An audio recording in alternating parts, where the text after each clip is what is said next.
starts off Reginald and Donald, which will be played by me and Todd. We're also playing the gang members. Who are also playing the gang members. Basically, going to be set in the science, some science class or room or whatever. Which science class? I don't know. One of them up there, and it's basically going to say, I'm going to walk up, and I'm playing Reginald here. Going to walk up to Donald, going, hey, look at this. I developed a time machine, and it's all going to be done in silent kind of film. So it's basically, you're not going to hear a single word I'm going to say. It'll cut to basically what I'm saying. And do you know how hard it is to insert text and all that kind of stuff? It's quite It's not. Yeah, but like it's going to be, just keep on. And basically, then it's basically going to go us talking in a British accent, even though you won't hear the British accent, but we'll say those kind of words like tally-ho chaps and all that kind of crap. And basically, he's going to go into the future, and he's going to walk around TAFE going, oh, look at these shiny new objects, look how shiny they are, etc. That's good because it addresses the perspective, yeah. Exactly, it addresses everything if it's in the brief, and basically you'll see the Mac rooms, and then suddenly he'll find himself in front of two hoodlums. In the TAFE. In the TAFE, or it'll be outside somewhere. Outside the TAFE. And he'll start talking to them, and basically the two won't make a lick of sense what he has to say, because it'll come up as text, and they'll go, how the hell is he doing this? How is he making the text appear? Why can't we hear it?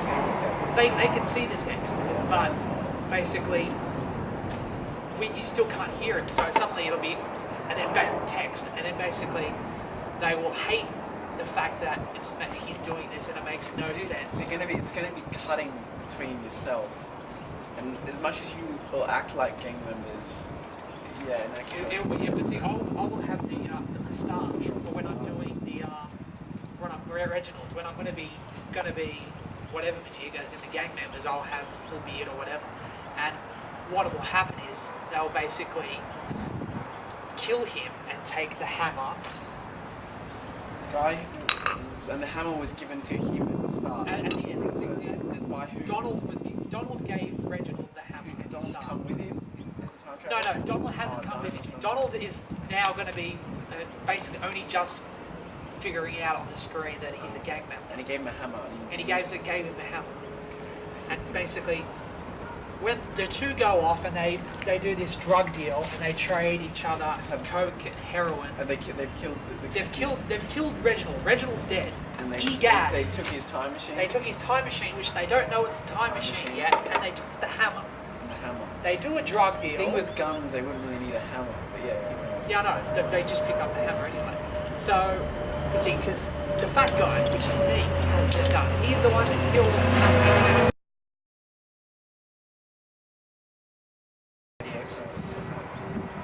Is they do a drug deal and then they figure out that it's not actually heroin and cocaine, it's actually chocolate icing. Don't you think that whole chocolate icing subplot is a bit strange in the context of a time-traveling, silent film character who's been executed by drug dealers who are dealing things that look like drugs but aren't actually drugs? You think that's kind of like there's two joke lines running there that don't connect, that individually are pretty funny, but they don't actually really correlate. Well, so that's when they're going to connect later on. Oh, I see. Basically, that's because he has the hammer. Payoff. The hammer! So all this confusion will lead to a payoff. Exactly. There'll be some payoff. Some will probably go, it's not a big enough payoff. But essentially, some probably all. But what will happen is, the guy who now has the coke wants the heroin back because it's chocolate icing, because that's the better deal. Heroin's real. No, the heroin isn't real. So nothing's real. Nothing's real, except the hammer. But why does he want it back if it's not real? Because it's chocolate icing. Chocolate icing's nice, it's yummy. So basically they do the whole thing where it's their lunch and whatever. But the guy hits the other one with the hammer. He hits him with the hammer, and then basically, I didn't bring it out here, the paper... He uses the time machine to go back and he gives him the hammer. Gives him the hammer.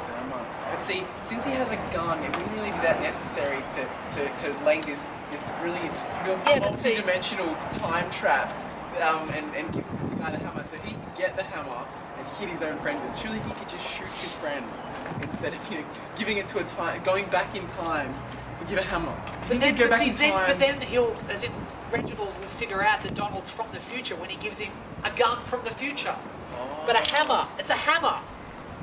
So he doesn't take the hammer back. He does take the hammer back. So this drug dealer's got a good lot of foresight. Yes. He realizes he's not going to be able to trick this silent film character by giving him a gun, even though guns did exist during the silent film. Yes, but not these kind of guns. Not revolvers. Well, not a thing that says made in China. No, with attitude. He's just developed a time machine. I don't think he's going to care where the gun's made from. Anyway. Or it's 1912. He might have a thing against the Asian population. Who knows? But he doesn't have a thing against taking hammers into the future. No.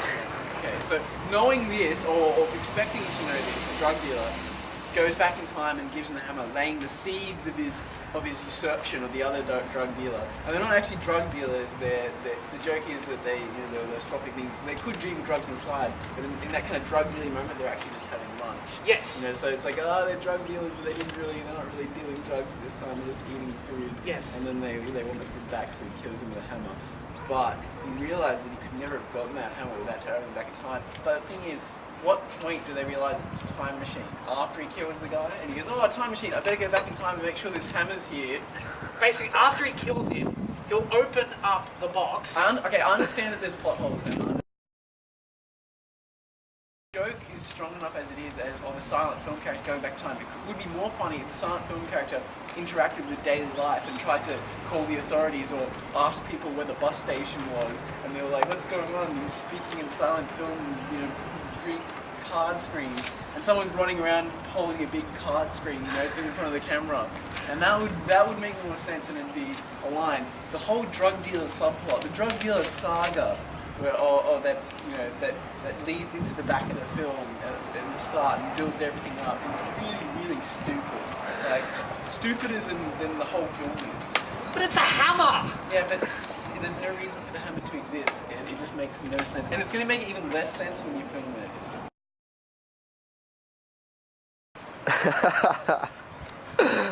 Okay, I don't know. How was it?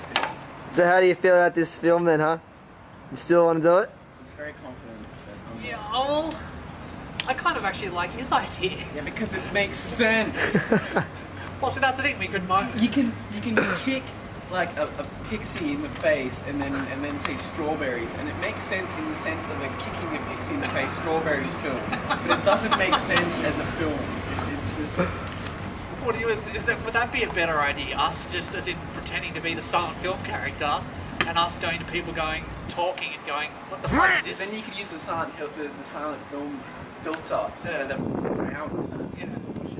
like, and people, and like maybe one of them's choking, and then then you got the whole mime aspect, Oh, I like the mime aspect. Yeah, you could maybe time traveling mimes. Why do they need to time travel? It's like maybe they could just be silent film characters. They could time travel, but it's a good idea. The time traveling is good. Time traveling is solid. It's a nice solid idea. I'm with you on the time travel. You just don't like the drugs. Pretty much the details after that, the subplots, the extra characters that are actually new. That's not going to work too well. It never looks good in films when the characters are the same.